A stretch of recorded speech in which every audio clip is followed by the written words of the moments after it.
And now, your main event. Introducing the hosts of Wrestling with Freddie, Jeff Dye, and Freddie Prinze Jr.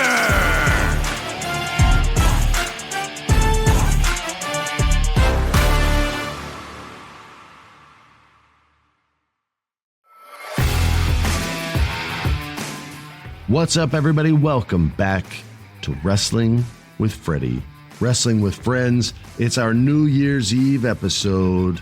Happy New Year's Eve to all of you. I hope you party tonight. I hope you party hard, but safely. I want you guys to Uber, have a designated driver. If you are the designated driver, don't F around. You know what time it is. All their lives are in your hands, so be smart, be cool, be safe, but go have fun. Just Uber and party hard.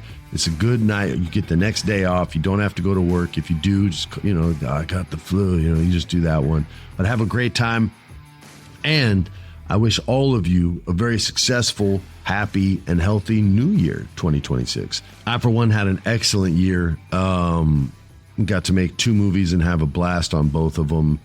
One was a horror movie, and one really challenged me as an actor and helped me grow. I was really grateful for both jobs because it's 2 things that I love. One, I want to get better at my craft, like anybody does, and I love horror movies. If you know my old podcast, I don't do it anymore. Just my partner John does it. That was pretty scary. You know that we love horror movies. We give them a lot of latitude, even the bad ones, and try to show them a lot of love. And I feel the same with wrestling. You guys know that. I'm the nice one. Jeff's the jerk. Isn't that right, Jeff? Yeah, that's right. See, he even agrees. So, being that it's the end of the year, we're going to talk the male wrestlers of the year, the female wrestlers of the year, and everything in between. It'll be like our own little award show. I wish Jeff was here to do it, but we'll pretend he is. You guys won't know the difference because my impression is so uncanny. Here we go. The male wrestlers of the year. For WWE, we got Cody Rhodes, Seth Rollins, John Cena in his farewell tour, CM Punk, Jey Uso. Jeff cries, no, not Jey Uso. And Roman Reigns. He was part-time this year, but he's still eligible because he qualified with enough days. How many days, Freddie? Don't worry about it. So this could go to, I think there's 3 people on the list that are really viable for Wrestler of the Year, and the rest are there out of respect, right? I think Cody Rhodes, obviously, he's the champ. He's been carrying all the workload for WWE. He's been carrying the main story, all that. Seth Rollins, he just got hurt. We're not going to hold that against him. His promos and his matches are top shelf in there. He's getting other dudes over that are crushing it right now. And John Cena. John Cena, it's his final run. He's doing a great job with it. He's losing matches. He's winning matches. They turned a story that people weren't liking into a story that people really are appreciating and getting to be a part of this, gratitude for the work that he's put in. And then the others, CM Punk, that's a respect thing. He deserves to be in there. He's a champion right now, but they haven't given him a ton of story outside the Drew McIntyre one. Well, no, that's not true. Maybe there's 4 legit ones. Jey Uso and Roman Reigns would be the ones there out of respect. Jey won the title, had a small, short run. Roman Reigns has been in some big matches and sort of reshaping Jey Uso from the outside with some influence months ago, if you guys remember that. But that said, for me, it's pretty easy. He went from one of the worst dressed wrestlers in wrestling to one of the best dressed wrestlers in wrestling, and that's Seth Rollins. Seth freaking Rollins. It could just be Seth Rollins, so that's how sick he is. He would be my winner, and since Jeff's not here to argue, Jeff agrees. In your face, Jeff Dye. Yeah, it goes to Seth, and we wish him a healthy return, a quick return. I hope you get to wrestle for as long as you want to. Next up, AEW. We got Will Ospreay. We got Swerve Strickland, Jon Moxley, Adam Hangman Page, Kyle Fletcher, and Darby Allin. He was gone while he had to climb Mount Everest, but, that's still pretty sick, too, climbing Mount Everest. So you could make a case for Kyle Fletcher here. But without the World Championship, I think it's a little bit tougher to do because he lost that match against Hangman Page. But he did cut the promo of his career this year, building up to the Hangman match. He's phenomenal in the ring. He changed his look, and it's working really, really well. It gets heat just off the clothes that he wears and the sunglasses that he puts on his face. He's got the body. He's got the face. He can talk now. Everybody's like, yo, Kyle Fletcher can talk. Yeah, dude, Kyle Fletcher can freaking talk. So you could make a case for him. However, I think, and it's hard to say he was underappreciated or underrated because he was the champion, but we got used to him being the champion for so long, I think people start to slide over there. And I think it's Jon Moxley. And not just because of his championship run, but because of what he's done since losing the title, in putting guys like Kyle O'Reilly over, in putting guys like Claudio over, in the match he had with Darby after the loss, where they're trying to kill each other, like he and tapping out to these guys and going on this like losing streak. It takes a lot of egoless art to do that, right? Like it's because it's not going to be about you. And the modern world talks a lot of trash on social media. Maybe he's not on social media, so he doesn't have to hear about like losses and, oh, you suck now and all this stuff. But that can like mess with your head. I don't think it would ever mess with a Jon Moxley. But he's my wrestler of the year. Who do you pick, Jeff? Adam Hangman Page. That would be incorrect. Moving on.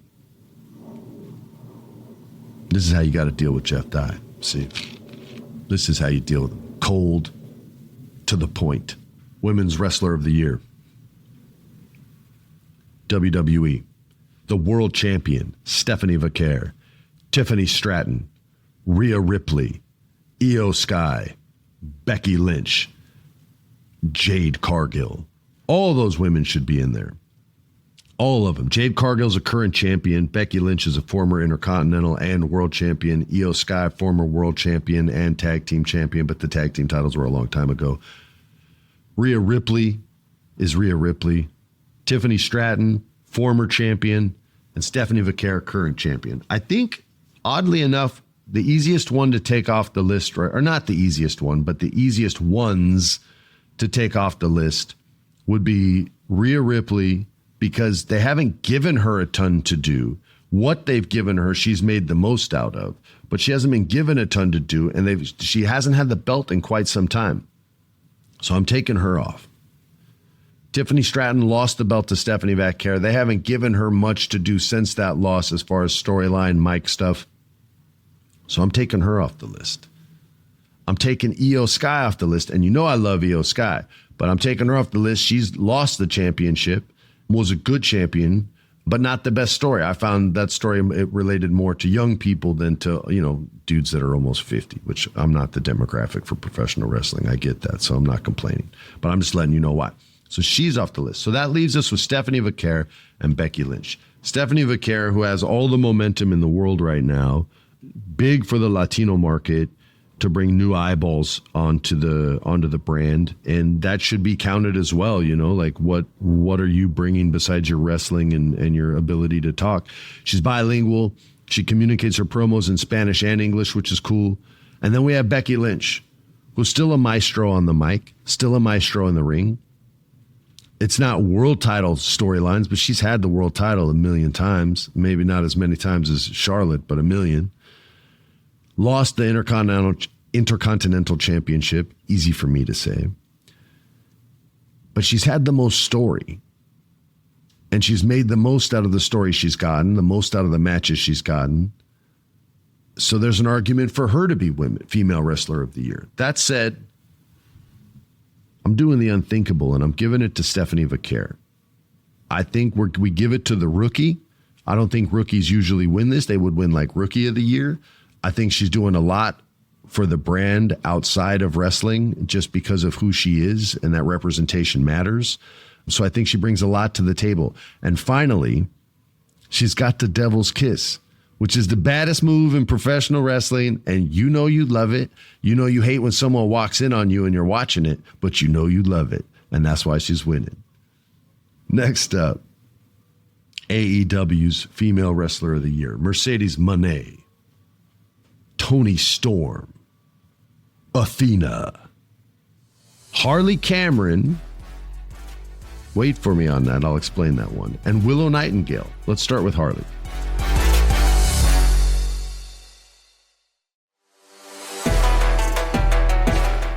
This year, Harley did some interesting things to get over when she wasn't getting matches.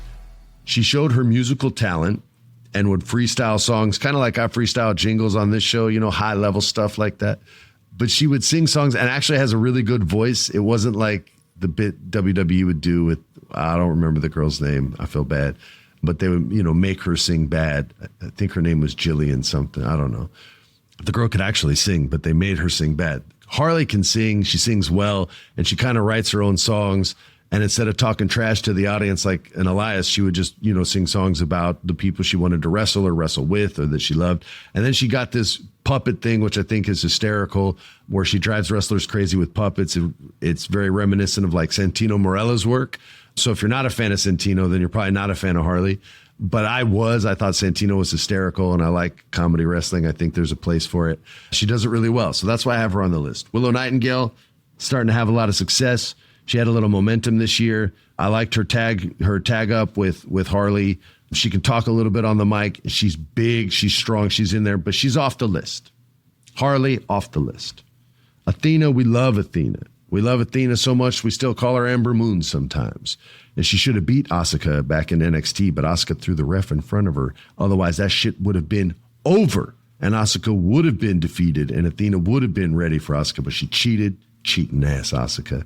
That prevented her. That's a deep dive right there on the career of Athena. But Athena, off the list. This is a two-woman race. This is Mercedes Moné and Toni Storm. Now, you guys have probably picked up a theme here. I usually pick the one who I think has the most story and tells that story the most effectively. Mercedes Moné's story is she wants every piece of gold that there is to mankind, that's ever been made, that's ever been put on a belt. She wants every single belt. She wants to be 50 belts Moné.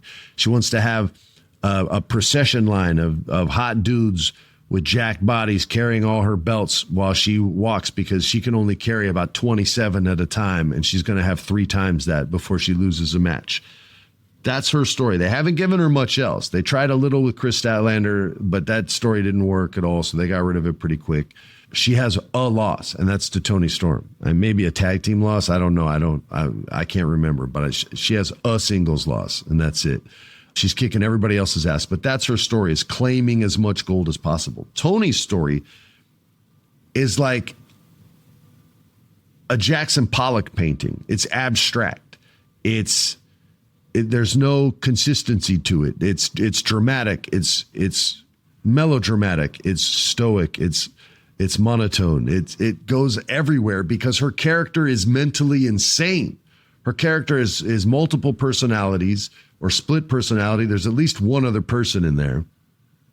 And she has lost her damn mind. Now, some people aren't a fan of it, and I get it. It doesn't always work.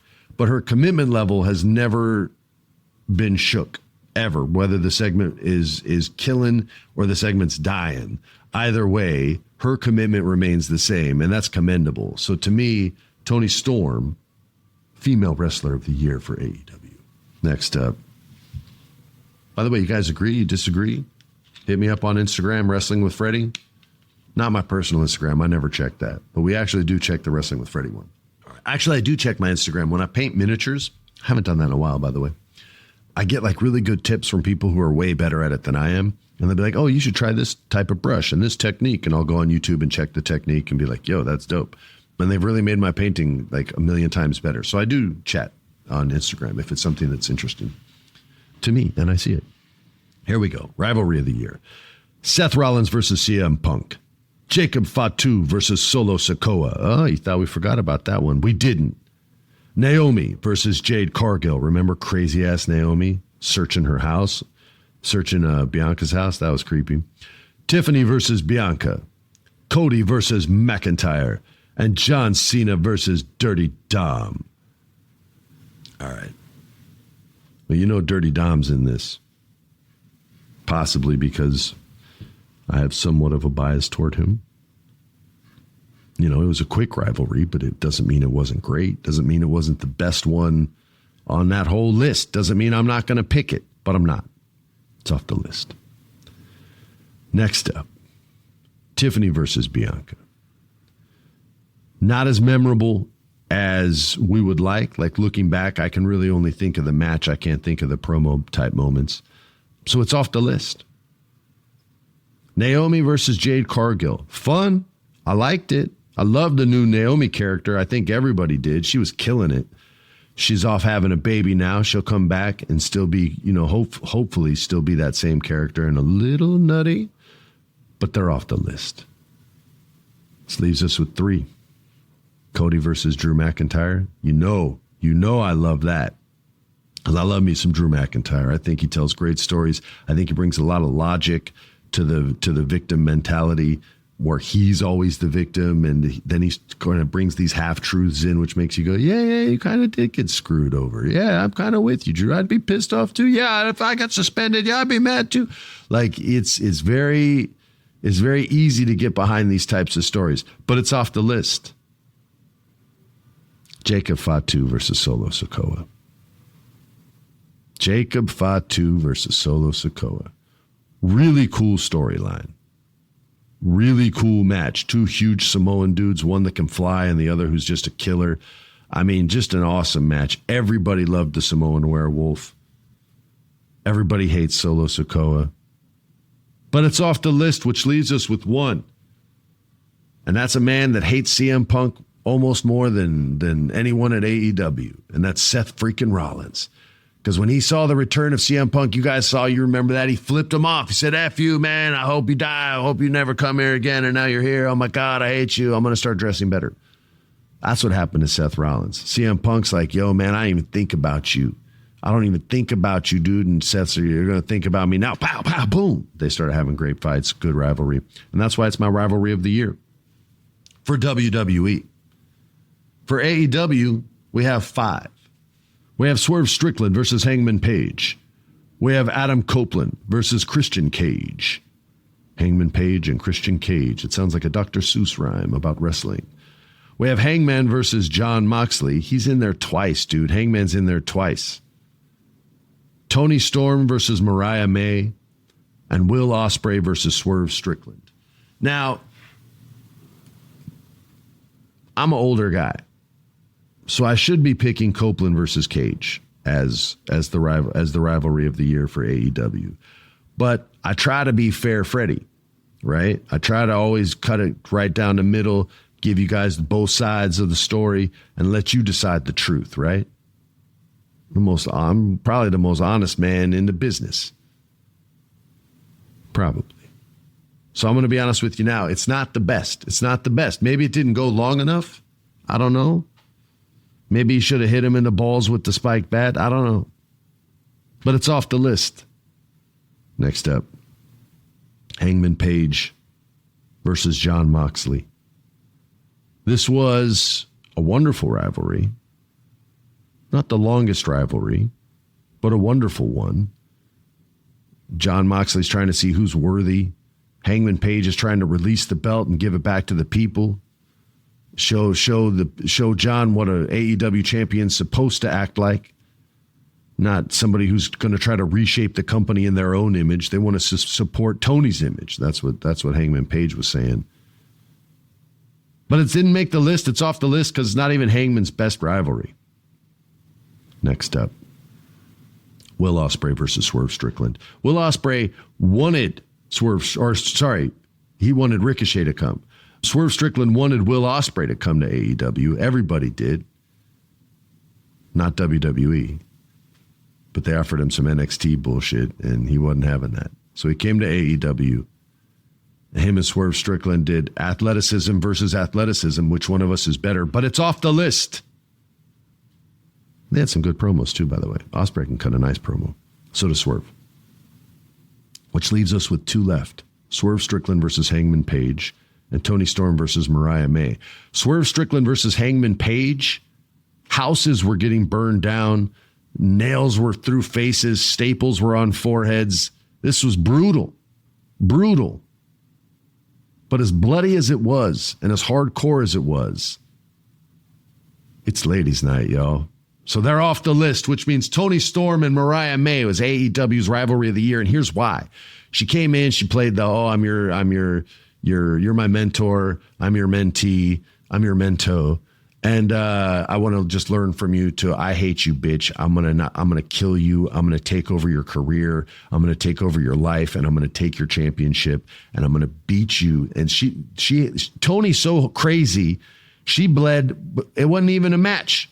She bled outside the ring when Mariah May beat her with that friggin' high heel, and the photos that they would use and the change to the Mariah May like entrance into her like poster that they did. I know she's in NXT now. But like everything they did was story driven in that. And they did such a great job with it. And Tony sold like crazy. And Mariah May was new on the scene and kind of took the AEW female division over by storm. And yeah, it was awesome. And it was fun to watch. They made women's wrestling fun to watch. They're the AEW rivalry of the year. Moving on to the workhorse of the year. What is this, Intercontinental Championship Day? The workhorse of the year category? Mr. Perfect wins for both. Here's the WWE nominations. Gunther, Seth Rollins, Dominic Mysterio, Chelsea Green, Becky Lynch, Lyra Valkyria, and Logan Paul. Take Logan Paul off the list. He's not 100% full-timer yet. So he don't get to be workhorse of the year. He's still just doing the big matches. Lyra Valkyria, she's off the list. It's not working enough, man. Becky Lynch, a lot of promos, not a lot of matches. I don't know if I'd call you the workhorse. Seth Rollins, workhorse, but just got freaking hurt. Gunther, workhorse, just got freaking hurt, just came back from injury, which leaves us with two. Chelsea Green and Dominic Mysterio. Chelsea, we love you. You jump off ladders and crash through tables. You take finishers better than anybody. You sell like crazy. You love the business, but you're off the list because any list that has Dominic Mysterio on it is a Dominic Mysterio victory. He's the workhorse. He's out there defending his title, wrestling all the time, wrestling John Cena twice, almost in a row, almost from week to week. But no, he studied for a week, got in the cut, studied his opponent's weaknesses, and won the damn match, got his title back. Of course, Dominic Mysterio wins. As far as AEW goes, here's the list.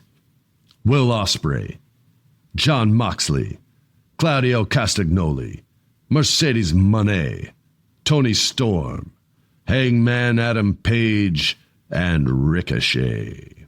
This is honestly the hardest one so far. Will Ospreay's hurt right now, having to heal up and get better so that he can continue to perform the art that he loves. So he's off the list. Mercedes Moné, we love you. We think you're awesome. I think you deserve 100 belts. But your lack of desire to want to defend them, you just want to go out and win them. You don't want to defend them on TV enough to make it to the championship. So you're off the list.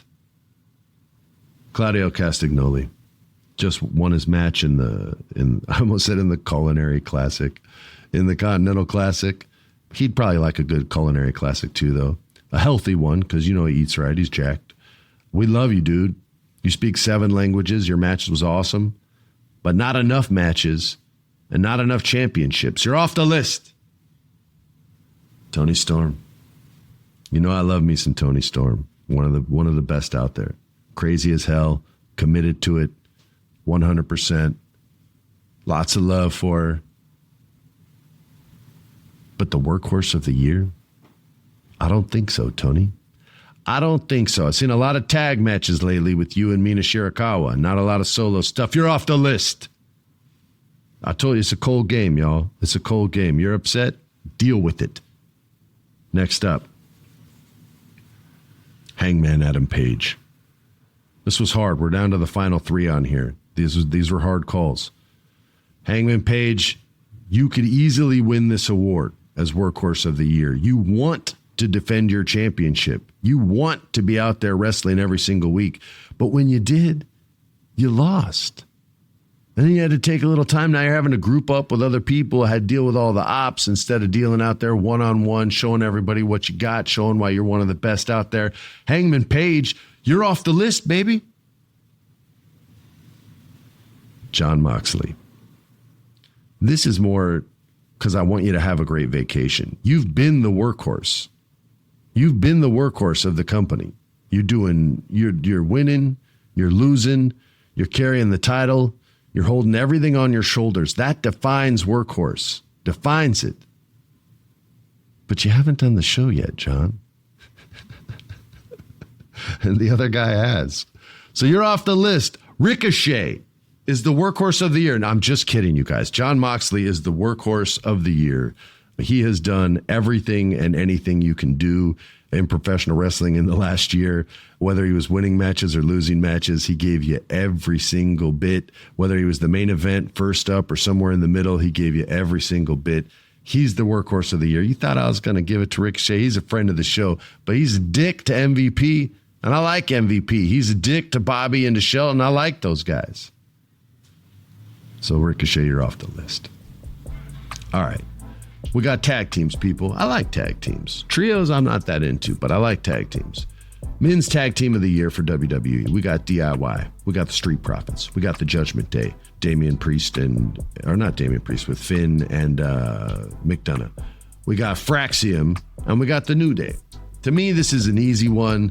They had the coolest story. They wanted to go into mourning when they lost their titles. Xavier Woods wore this giant sombrero that he called the hat of mourning.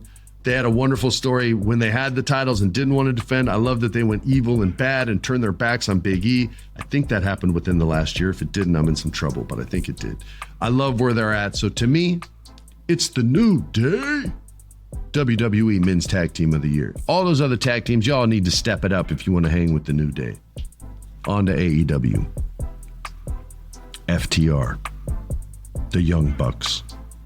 Brodito. Top Flight, and the Hurt Syndicate. This is a three-way race, guys.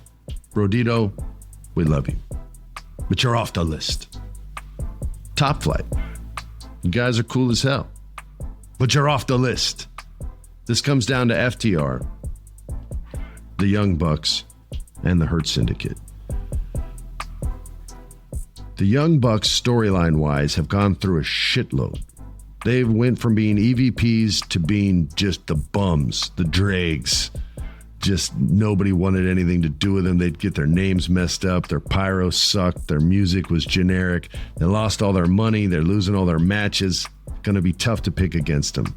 Because now they're making a comeback. Now they're bros with Kenny Omega, and they're saving Kenny Omega, and they're super kicking the bad guys in the face at the same time. They're hitting fools with the knee, the EVP knee. I don't know what they call that, but they're hitting it.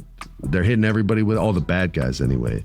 It's going to be hard to pick against them. FTR, top guys. Tough to pick against you. You guys have had story. You've executed story. You've had great matches. Titles. Tough to pick against you. And finally, the Hurt Syndicate. Shelton and Bobby with MVP, the microphone, the mouthpiece. Champions. Great solo matches, but this isn't a solo match category. This is tag teams only. They're awesome in there. They're both huge. They're both athletic. They're both older and wiser, so they really know how to tell stories in there in the match. They make other guys look good. This is a tough one. But Hurt Syndicate, you're out. What? That's right. So it's down to FTR and the Young Bucks. Tough call. Top guys versus Young Bucks. But top guys, FTR, you're off the list. Which leaves the Young Bucks as AEW's Tag Team of the Year. Big things for them next year. They could be 2 years in a row, because I think big things are coming for the Young Bucks next year.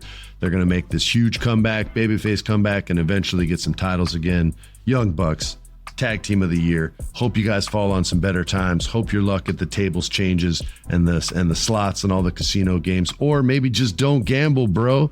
How about that? If you have an issue, call 1-800-GAMBLER. Come on, man. I think that's a real number. If you have issues gambling, though, seriously, man, get help with that shit. I got a buddy who, he lost a lot. He had to get into Gamblers Anonymous. He still struggles with it. He won't even play video games because it's if there's no juice on the game, he doesn't want it. But yeah, man, so be careful out there. Women's Tag Team of the Year, WWE. Raquel Rodriguez and Roxanne Perez.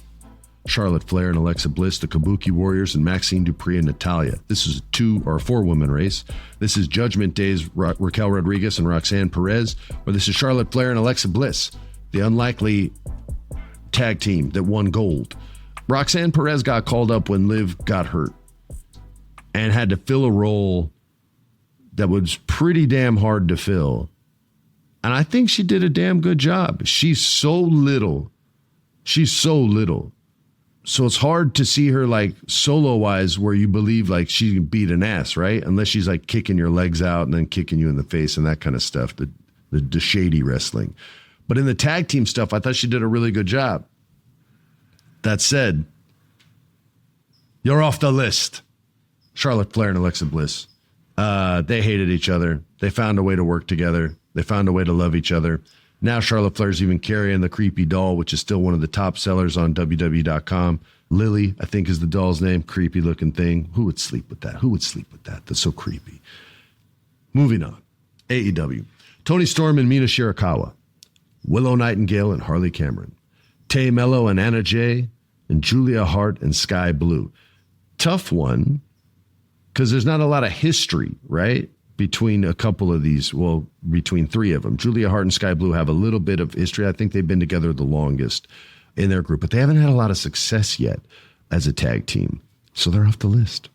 Tay Mello and Anna Jay, it's brand new. It's brand new, baby, as Adam Cole would say. So you're off the list. Which leaves Toni Storm and Mina Shirakawa and Willow Nightingale and Harley Cameron. There's a crazy person on each one of these teams in Toni and Harley. And Willow and Mina are more like the Japanese strong. Let's kick some ass and see what's up. Although Mina be dancing and doing all kinds of wild stuff too in the ring. So maybe Willow's the only one in there kicking ass. But it's a tough call. They're both fairly new tag teams. I like what Harley's doing with all her solo stuff and all the comedy wrestling and things like that. But I don't think they advanced as far in the tournament as Toni and Mina Shirakawa did. Even though Toni and Mina, they don't wrestle together often, but you know they're bros, so when somebody needs help, the other one has their back. I'm actually going to go with Willow Nightingale and Harley Cameron, Female Women's Tag Team of the Year, AEW.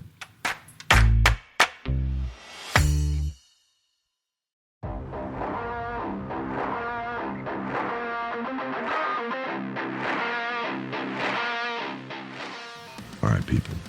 Next up, Faction of the Year. This is an easy one. WWE, Judgment Day, The Vision, The Secret Service, The Bloodline 2.0, or The Wyatt Six. The Wyatt Six is never on TV.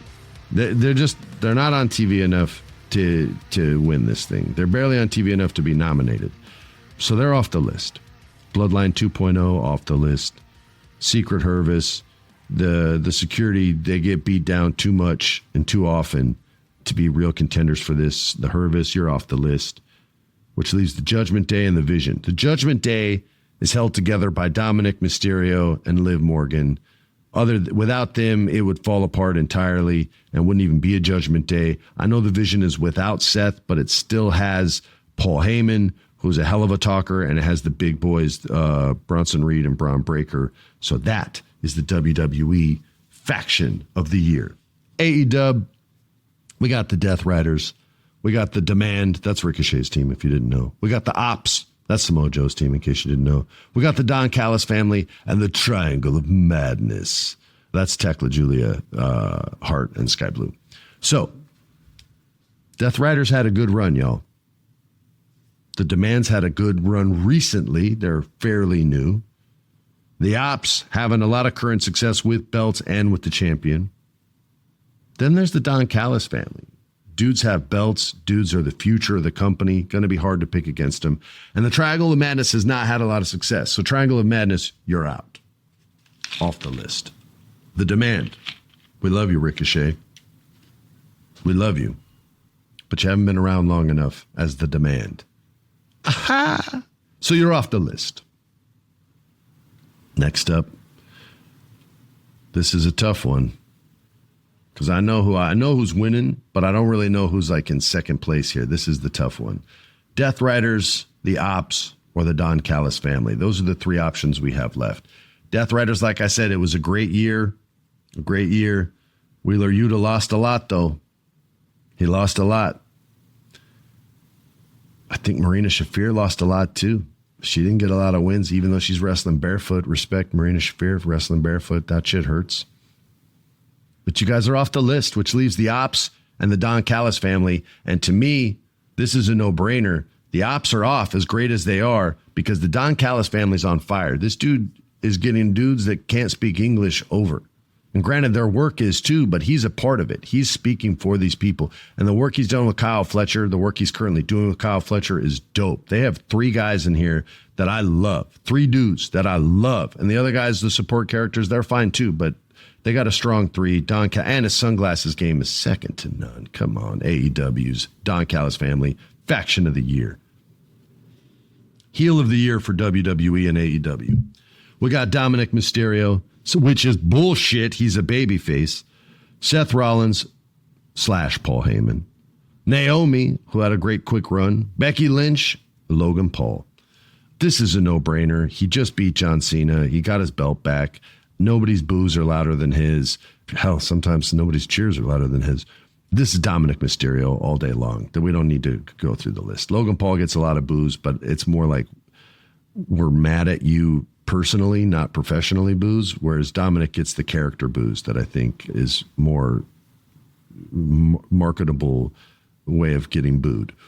AEW, heel of the year, Swerve Strickland, Christian Cage, Samoa Joe, Okada, Jon Moxley, Mercedes Moné, and Mariah May. That's right, Mariah May's in there again. Remember what she did. Remember that storyline. That was good shit. But you left, girl. And you already won one, so you're off the list. You're off the list. And that takes us to another lady with 800 championships. One hell of a heel. Just to be on the list, you're a hell of a heel. But Mercedes Moné, it wasn't enough this year. You're off the list. Even though you were mean to Renee Paquette. Why are you mean to Renee Paquette, man? She's awesome and super nice. Next up, the middle finger master, Okada. Love it. Love it. Love it in ring. Love it in promos. Love when you call people a bitch. But you're off the list. It wasn't enough. Next up, Jon Moxley. Look, Jon Moxley gets so much love and respect. It's hard to give him a heel award, even though he's a top heel, right? He's on the list. He's a top heel. He tried to kill Darby Allin. That's a heel shitty thing to do. We like Darby Allin. But Mox, not top heel of the year. This to me was an easy one. You're off the list. Swerve Strickland. No, sir, man. Too soon you were a babyface. It was too recent. I remember it too well. Nah, man, your house got burnt down. I still feel bad for you. You're off the list.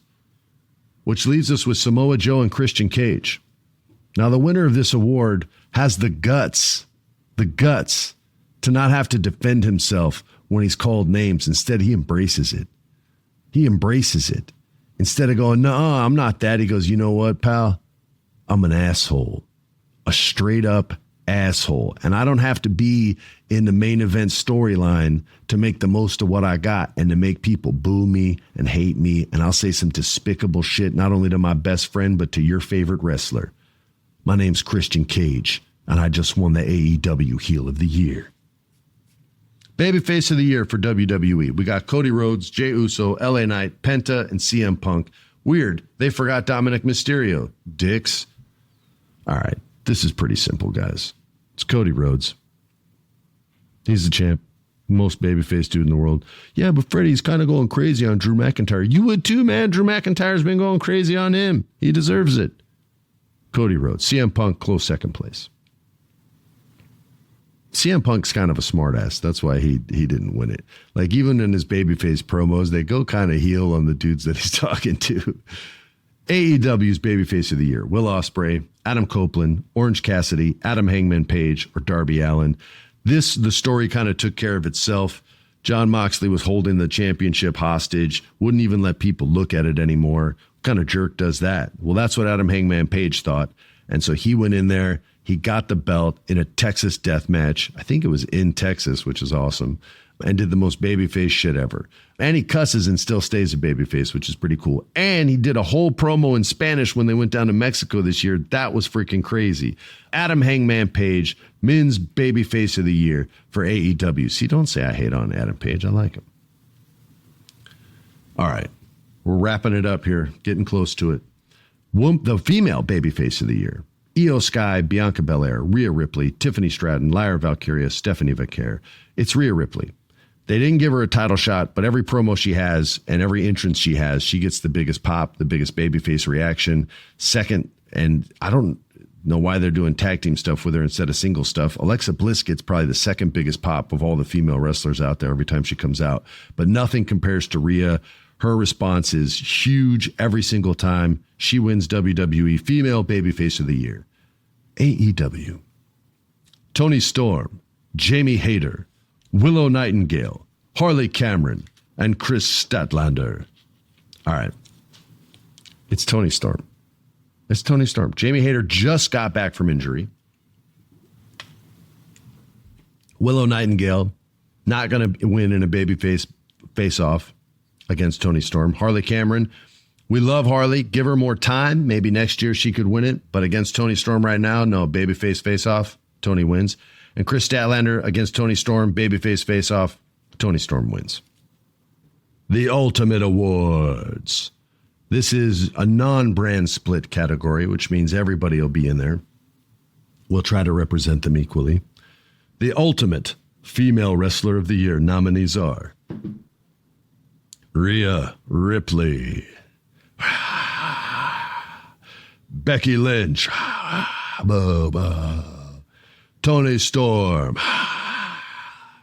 and Mercedes Moné.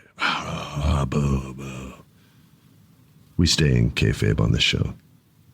All right, this is hard. This is tough. Toni Storm, I love you, but you're not the champ anymore. You got a little crazy. A lot of tag matches, not a lot of solo spotlight on you. You're sharing the spotlight. Would timeless Toni Storm share the spotlight? Methinks not. So you're off the list. Becky Lynch, how you doing? Hope you're well. Hope the fam's well.